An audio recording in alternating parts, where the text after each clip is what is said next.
बिस्मिल्लाहिर्रहमानिर्रहीम अस्सलामुअलैकुम। Welcome to the channel life with Maria. आज की रेसिपी स्टार्ट करने से पहले काइंडली मेरे चैनल को लाइक करें, सब्सक्राइब करें और अपने फ्रेंड्स एंड फैमिली के साथ ज़रूर शेयर करें।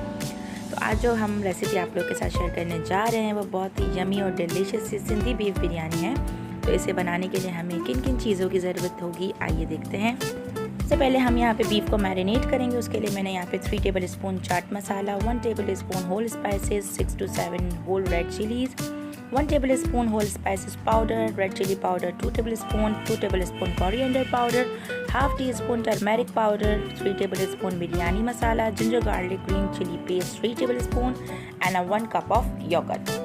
तो सबसे पहले हम यहाँ पे क्या करेंगे, जो ग्रीन चिली और अदरक लहसुन का पेस्ट है जो कि हमने बहुत अच्छा सा फाइन चॉप किया हुआ है, इसे हम बीफ के अंदर ऐड करेंगे। और बीफ के अंदर मैंने पहले से ही 1 कप और योगर्ट को ऐड मैरिनेट करने से पहले ही हम जो है बीफ के अंदर जो है दही को मिलाकर उसे 1 घंटे के लिए छोड़ देंगे। इससे इसका टेक्सचर बहुत ज़्यादा अच्छा बनेगा।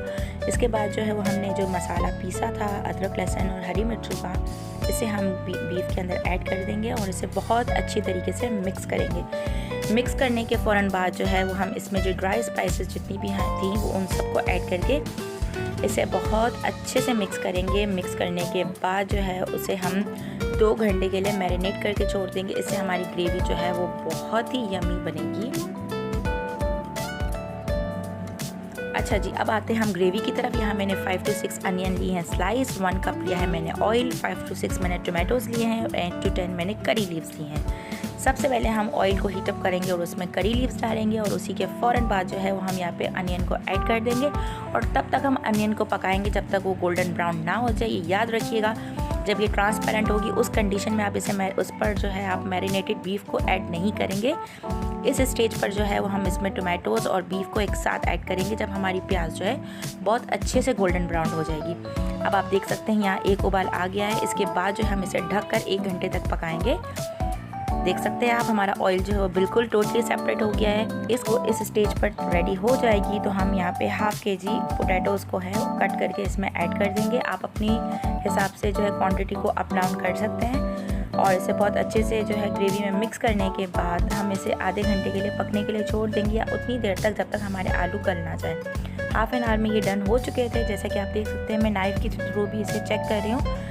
ये जो है बिल्कुल प्रॉपर रेडी है, यानी ये वो स्टेज है जहाँ हमारी ग्रेवी बिल्कुल प्रॉपर रेडी है, यानी 50% काम हमारी बिरयानी का ऑलमोस्ट डन हो चुका है। अब आगे बढ़ते हैं हम चावलों की तरफ।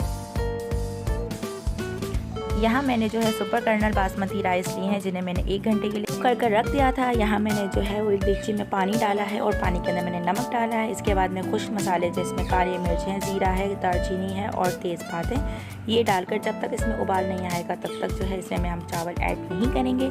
जैसा कि आप देख सकते हैं कि अब वो स्टेज है जिसमें मैंने चावल ऐड कर दिए हैं। और ये याद रखिएगा, चावलों को हम तब तक उबालेंगे जब तक वो 1 कन्नी तक ना उबल जाएँ। यहाँ पर हमारे चावल जो है वो ऑलमोस्ट डन हैं, बिल्कुल अच्छी तरीके से प्रॉपर कुक हो चुके हैं। आप इसे देख सकते हैं और मैं आपको चेक करके भी बताती हूँ कि कौन सा स्टेज होगा जब आप लोगों को अपने चावलों को निकाल देना है। ये देखिए, ये स्टेज है हमारे चावलों का। अब जो है हम इसे असेंबल करेंगे। एक देगची में मैंने जो सालन हमने ग्रेवी तैयार की थी वो डाल दी। इसके ऊपर मैंने कोरिएंडर लीव्स डाल दी। आप चाहें तो अपने हिसाब से इसमें टोमेटो और लेमन भी जो है वो स्लाइस करके डाल सकते हैं, लेकिन मुझे लेमन नहीं पसंद इसलिए मैं उसे ऐड नहीं करूँगी। इसके बाद जो है हम चावलों को जो है इसके ऊपर इसकी तह लगा देंगे और तह लगाने के फ़ौरन बाद मैंने 2 प्याज जो है उसका भगार तैयार किया। भगार के फ़ौरन बाद हम इसे दम पर चढ़ा देंगे जिसमें 5 मिनट जो है तेज़ आंच और आधा घंटा हल्की आंच पर इसे पकाएंगे। आइए चलते हैं अपनी बिरयानी की फाइनल लुक की तरफ। उम्मीद है आपको ये रेसिपी बहुत ज़्यादा पसंद आएगी, इसे ज़रूर ट्राई कीजिएगा। मिलते हैं नेक्स्ट व्लॉग में, तब तक के लिए अल्लाह हाफिज़। मुझे अपनी दुआओं में ज़रूर याद रखिएगा।